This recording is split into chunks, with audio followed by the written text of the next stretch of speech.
পৌরাণিক উপাখ্যান।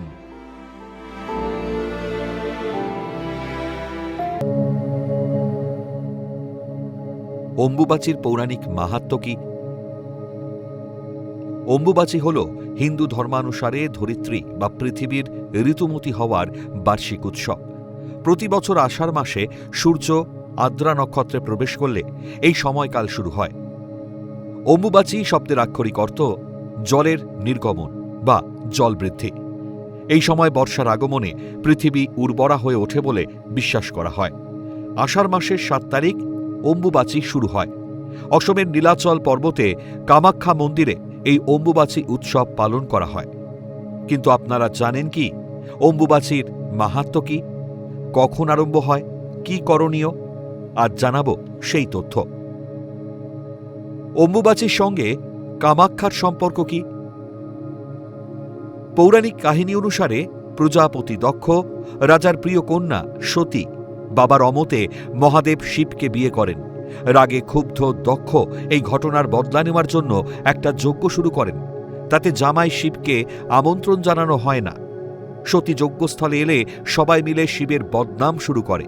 পতিনিন্দা সহ্য করতে না পেরে সতী দেহত্যাগ করেন। সংবাদ পেয়ে মহাদেব যজ্ঞস্থল লণ্ডভণ্ড করে ও সতীর দেহ কাঁধে নিয়ে প্রলয় নৃত্য শুরু করে।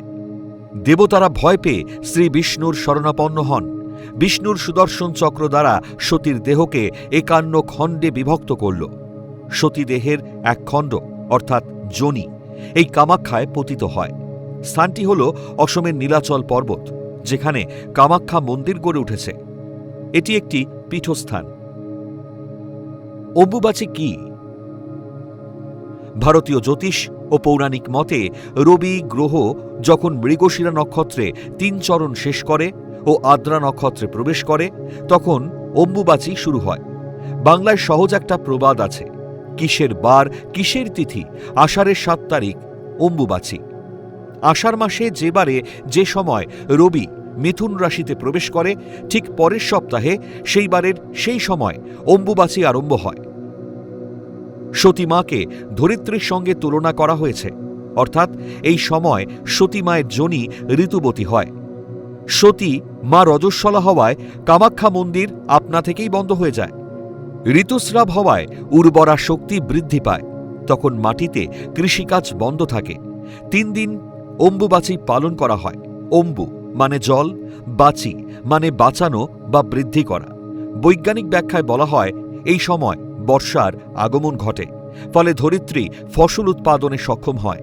হিন্দু সনাতন ধর্মের লোকেরা ধুমধাম করে পালন করে এই দিনটিকে। অম্বুবাচী চলাকালীন কোন কাজগুলি করা নিষেধ? মন্দির বা ঠাকুর ঘরের দেবী মূর্তি বা ফটো লাল শালু কাপড়ে ঢেকে দিন। পূজার মন্ত্রোচ্চারণ করবেন না। ধূপ দীপ জ্বালিয়ে প্রণাম করুন। শুভ ও মাঙ্গলিক কাজ করা নিষেধ।